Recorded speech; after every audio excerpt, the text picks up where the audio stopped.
3টা বছর হয়ে গেল আমি এখনো কোনো বাচ্চা জন্ম দিতে পারিনি। আমার কোনো বাচ্চা হচ্ছেও না। আমি ভাবছিলাম বিবাহবার্ষিকীর দিন আমি আমার হাজব্যান্ডকে সারপ্রাইজ দেব। আমি প্রেগনেন্সি রিপোর্ট দেখায়ে ডাক্তারের কাছ থেকে আসব, আর আমি নিজেই একটা স্বামীর কাছ থেকে সারপ্রাইজ পেলাম। এমন সারপ্রাইজ পাইছি আমি কখনো ভাবতেও পারিনি। যাই হোক, আমার সবেমাত্র 20 বছর বয়স। আমার 3 বছর বিয়ে হয়ে গেছে। যখনই আমি 9-10-এ পড়ি তখনই আমার হাজব্যান্ড আমাকে ভালোবেসে আমাকে বিয়ে করছিল। অনেক জল্পনা কল্পনার পরে আমার স্বামী আমাকে সাধনার পরে আমাকে পাইছিল। এক সময় কথা দিছিল যে আমি তোমাকে ছাড়া বাঁচবো না, বাঁচলেও তোমাকে নিয়ে বাঁচবো, আর পৃথিবী থেকে চলে গেলেও তোমাকে নিয়েই চলে যাব।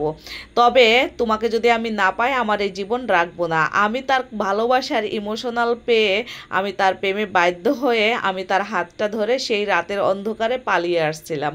যাই হোক, এইভাবে আমাদের জীবনটা চলছিল। ছোটোখাটো সে একটা চাকরি করে, মায়ের ঘরে থাকে সে, মা বাপ ভাই বোন আত্মীয় স্বজনকে নিয়ে মাসাল্লাহ ভালোই আছে। আমাদের জীবনযাপন খুবই মাসাল্লাহ অনেক সুন্দরই চলছিল।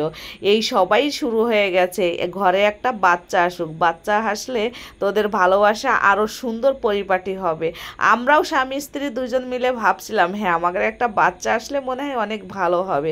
1 বছর হয়ে গেল আর বাচ্চা হচ্ছে না। ডাক্তারের কাছে গেলাম, ডাক্তার বলল আপনাদের কখনো বাচ্চা হবে না। দোষটা যেন আমার ঘাড়েই চাপিয়ে দিল। আমি কখনো মা হতে পারবো না এবং আমি ওকে বাবা ডাক শোনাইতে পারবো না।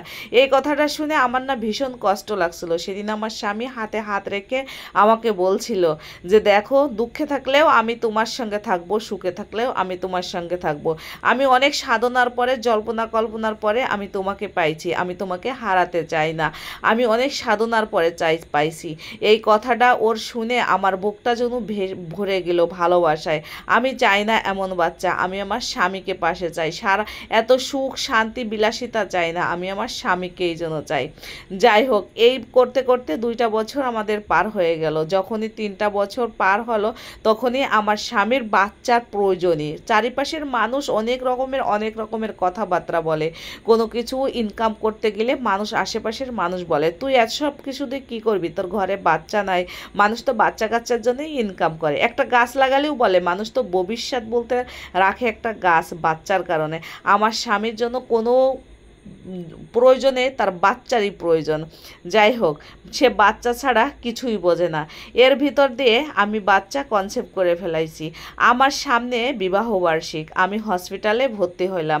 2 দিন পরেই আমার রিপোর্ট আসলো, আমি বাচ্চা কনসেপ্ট করছি। আমার স্বামী আমার কাছে সেইভাবে যা আশা করে না এবং আমাকে তেমন আমার খোঁজখবরে নেয় না। রিপোর্টে ধরা পড়ছে আমার বাচ্চা কনসেপ্ট করছে। আমি ভাবছিলাম বিবাহবার্ষিকের দিনে আমি আমার স্বামীকে বলবো, সারপ্রাইজ দেবো যে আমি বাচ্চা কনসেপ্ট করছি, এই দেখো। কিন্তু সেই দিনটা আর আসলো না। আমার 2 মাস আমি বাচ্চা পেটে আমি কনসেপ্ট করছি। আমি চলে আসছি, বাড়িটা খুবই ধুমধাম করে সাজাইছি এবং বিবাহবার্ষিকের দিনে আমার শাশুড়ি আমাকে বলতেছে আমি ওকে নিয়ে একটু আমার বোনের বাড়িতে যাচ্ছি। কিন্তু ওই দিনকে যে আমার স্বামীকে অন্য আরেকটা মেয়ের সঙ্গে বিয়ে করাইয়ে নিয়ে আসবে, আমার এটা কল্পনারও বাহিরে ছিল। আমার স্বামী আমার কাছ থেকে নিয়ে চলে গেল, আর এবং আমার স্বামীও আমার শাশুড়ি বিয়ে করায়ে ঘরে বউ নিয়ে আসলো। আর সেদিনকে